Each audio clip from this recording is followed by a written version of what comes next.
Hey guys, hi, welcome back once again. My name is Vaishali, and having learned quite a few things from, through, and from within human interactions, and having pursued and completed my master's in business administration and in clinical psychology, and having had the chance to work as a counselor and as a therapist over the last few years, I wish to talk about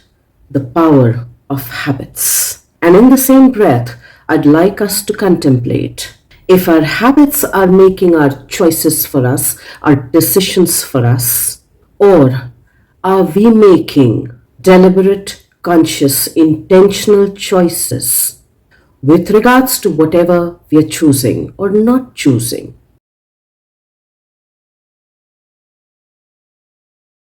Now, habits by definition are some things that have gotten encoded in our memories as patterns of thoughts, as patterns of behaviors, as patterns of speech, as patterns of body language, as patterns of functionality or dysfunctionality, as patterns of feeling or of trying to run away from our feelings, of patterns of being able to express ourselves, or as patterns of being able to suppress and repress ourselves.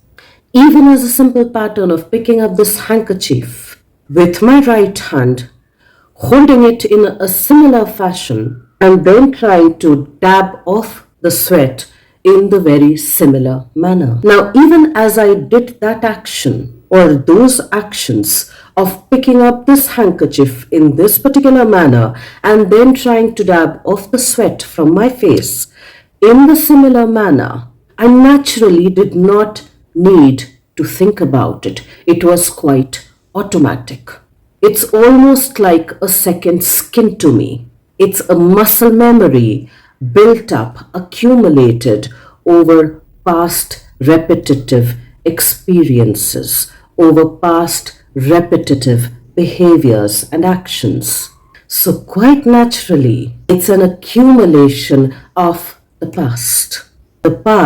repeating itself over and over and over and over and over and over and over and over again, which invariably implies we are quite naturally, to a very large degree, not in the present, because it is the past that is operating even in the present. And through that context, if our past has gotten accumulated as a habit, as a repeated habit, as a repeated pattern, wherein it has in a way pushed aside the present moment because it is overshadowing, it is overpowering our present, quite naturally we can get mindless about the present as well. And that way, if we understand it, we'll also realize that since our past has overshadowed, has overtaken our present,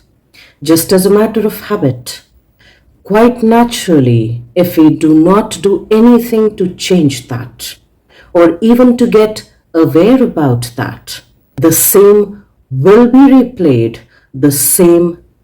will be showcased in our future as our future. Because habits quite naturally over a period of time becomes automatic, wherein we do not have to give a lot of thought or maybe even any thought towards them.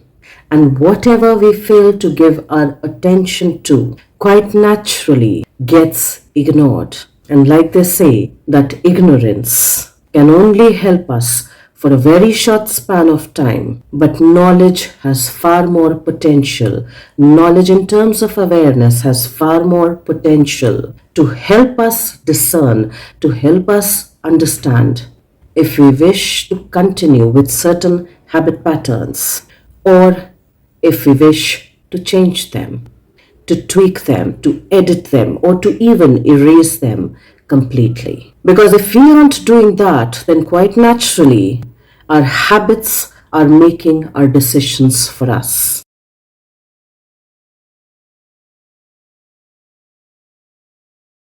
In a way, our past memory or our past is making our decision for us, wherein the past starts to look very similar to the present, and thereby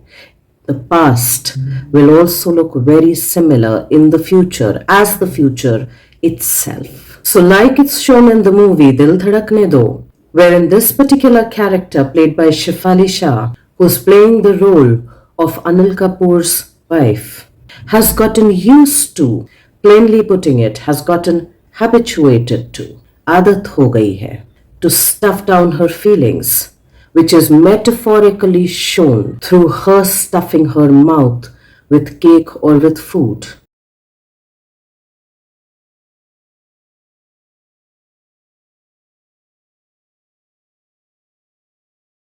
Over a period of time in the course of a lifetime, if not changed, if not brought into awareness, our own conscious awareness, will repeat itself in the future also. Because it's a habit that has gotten formed, has gotten accumulated, that one has gotten used to, not with just regards to stuffing down food in her mouth, but even stuffing down her emotions and her feelings, and quite literally choking on them, if not interrupted, will present as an automatic habit in the future as well. And quite naturally, for those of us who've seen the movie,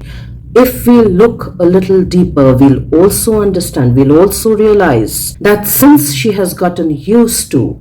stuffing down her own feelings and her own emotions, she's not okay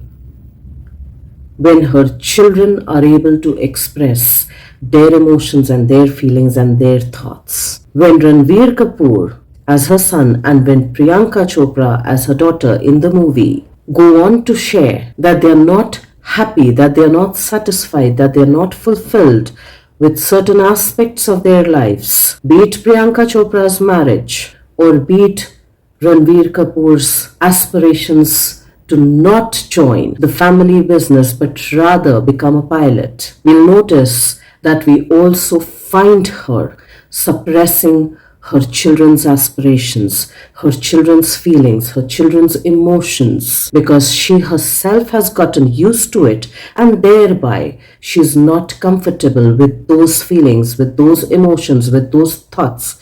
being expressed. And from that, we can also understand that since she is so uncomfortable with her own feelings, with her own emotions, with her own thoughts, she invariably tries to fake happiness under the guise of it being normal. Her discontentment with life, with marriage, with herself, disguised as normal. And if we look a little closer, we'll also see that in the beginning of the movie, or towards a large part of the movie, her children, played by Ranveer Kapoor and Priyanka Chopra, for a very large part of their life, were also doing the same thing that their mother was doing. They were also not comfortable with their own feelings, with their own emotions, with their own thoughts. They had difficulty, just as learned behavior and out of habit patterns, to suppress their own desires, to suppress their own aspirations, to suppress their own emotions, to suppress their own feelings, their own thoughts, and thereby themselves in their interactions, in their relationships. They had also normalized hiding and lying, which, if we look closely at, is revealed through few scenes till the very end, wherein the storyline begins to shift. They had also gotten habituated and used to pretending, faking that everything was honky dory in their household. They had also gotten used to, for a large part of their life, shown through this movie, to not be their authentic selves, to not connect with each other in true, genuine, real, safe ways. They had gotten used to not sharing the hard and thereby the aspects that feel vulnerable to them with their own family members, because they knew that since everybody, or at least most people, had gotten used to stuffing down, shown through the metaphor of food, their feelings and their emotions and their thoughts, they would not be seen, they would not be heard, and thereby they would never be understood. And thereby they'll never feel belonged, and thereby they'll never feel safe to be able to share it in the first place. And it is only much later in the movie and some parts in between, wherein even in one of the scenes in this movie, we can also find that a stranger to this particular family, essentially Anushka Sharma, goes on to reveal in the same breath to Ranveer Kapoor that do you guys not talk amongst each other? Do you guys not talk with each other? And the dialogues in this movie for that in Hindi are, what was that all about? तुम लोग क्या एक दूसरे से बात नहीं करते हो? क्या तुम लोग आपस में कुछ बात नहीं करते हो? And much later in the movie, it is the exact sentiment that Ranveer Kapoor also expresses, also gives a voice to, wherein he goes on to say, when his dad Anil Kapoor is admitted in the hospital and is recovering, he says कि इस घर में कोई एक दूसरे से बात नहीं करता, सब ऊपर ऊपर से बात करते हैं, but real बात कोई नहीं करता. Which essentially can be translated to that in this family, within this household, everybody just talks on superficial levels. Everybody just pretends as if everything is fine, everything is normal, while as nobody is having real conversations. And implicitly he is implying that is why we all feel so disconnected with each other, and thereby we do not feel safe, psychologically safe with each other. For we've made it into a habit to keep brushing and pushing aside things, to keep pulling a carpet over things so that they look neat and tidy on the surface, but not addressing the things or making it into a habit to not address the real things does not make them go away. Wherein they begin to reveal the imperfections of themselves, of their families, of their relationships, is when they start to be a little more vulnerable. And it is only when they develop the courage to be vulnerable that they are able to truly connect with each other, to be able to see each other's point of view, to be able to get an insight into them and into their world that up till now they have showcased to be perfect or normal. So coming back to habits with regards to the context in keeping with this particular video, it's important to question, it's important to understand, it's even important to reflect. How often do we say, I've gotten used to it, it's just become a habit, आदत हो गई है? Because if you do that way too often, then your adat, then your habit or habit patterns, which are an accumulation of the past, are making your life choices. And in a way, your past has seeped in, has overshadowed your present, wherein you're not available in the present because it is the past habits. For all habits are past things, past memories that are making our life choices as our present. And thereby they'll give the same results that they have always given, even in the future, because they will be carried on in the future as well. And maybe if we do want to change them a little bit, we can start with picking up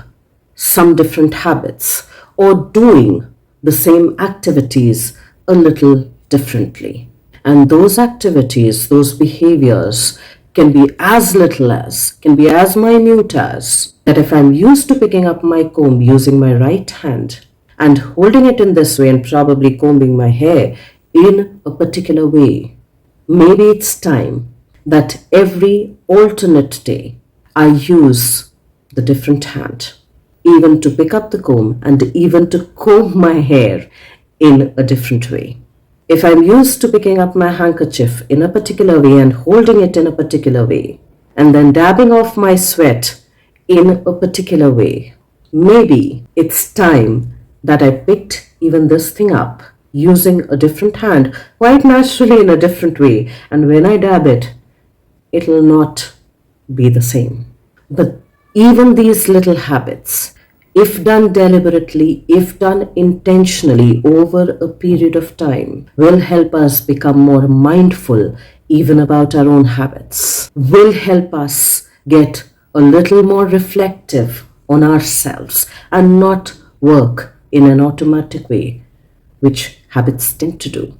will help us become a little more thoughtful because habits don't really require a lot of thought. And quite literally, over a period of time, if we intentionally do that, there will be a lot of shift within our neuromuscular system, within our psyche as well, which will come into our notice after we deliberately and intentionally try and become aware of our own habits. Also, it's important to realize that since habits are automatic, they are also a large chunk of our subconscious,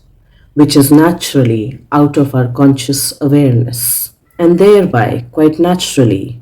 it tells us that we are not making conscious choices if our habits are making our choices for us. Let's try and reflect on all of those things that has been shared through this particular video. Let's try and become aware if our habits are making our choices for us, our decisions for us, or are we in charge of our habits? Let's try and do that for ourselves, and I will see you once again the next week. Till then, stay tuned in. And guys, if you do like the contextual content of these videos, please do like, share, and subscribe.